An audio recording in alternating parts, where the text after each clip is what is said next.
A GOP congressman who served in the CIA is removed as the keynote speaker of the Black Hat Cybersecurity Conference following backlash over his pro-life voting record.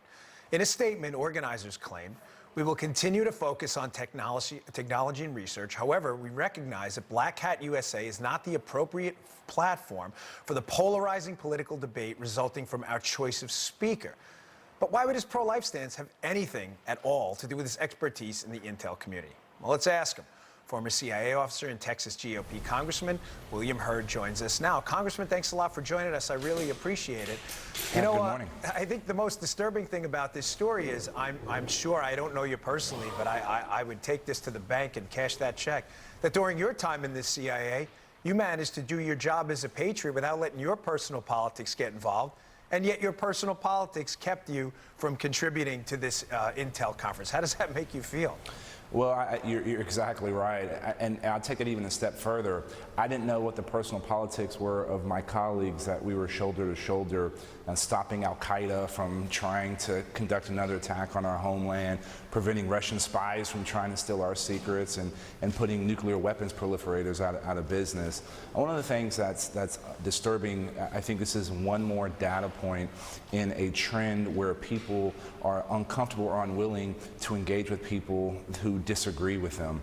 I think the competition of ideas is what helps you separate fact from fiction, and the only way we're going to solve big things in this country is if we actually work together. And when it comes to things like national security and cybersecurity, this is even more important. The president had to send 1,000 more troops to the Middle East in order to deal with Iran. You're going to likely see an increase of cyber attacks from the Iranians on us and our allies. And the only way we're going to be able to defend ourselves is if the public sector, the private sector, academia, the research community all ultimately work together. And so, I was looking forward to delivering my remarks on cybersecurity. I was going to keep it to cybersecurity and talk about how we had to cooperate together. Congressman, I think the real stain on this event here is I couldn't personally, looking at a CV without anybody's politics, a resume, without anyone's politics getting involved, think of a finer keynote speaker than a man like yourself. Served in the CIA, in Congress, you've been a leader on foreign policy issues, you've spoken out on this. It's really the people in this conference, the attendees, that suffer. I mean, it really was like cutting off your nose to spite your face. Well, that's very kind of you. And also, I helped build a cybersecurity company when I was in the private sector. So this is a topic that is near and dear to me.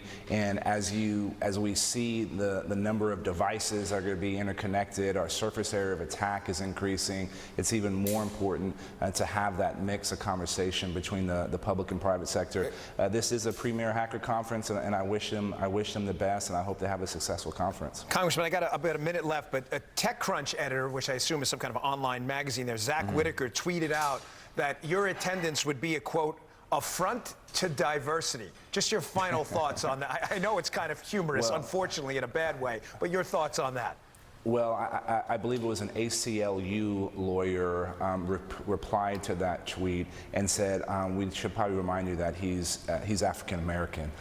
So that's a voice that's also lacking sometimes in the security industry. Well, Congressman, thank you for your service to the country. Thanks for coming on. And I'm genuinely sorry this happened to you. This is really a disgrace. You're a good man, and that this happened is really kind of disgraceful. It's upset me. So thanks a lot. I really appreciate you coming on. Congressman Will Hurd, appreciate it. Thank you.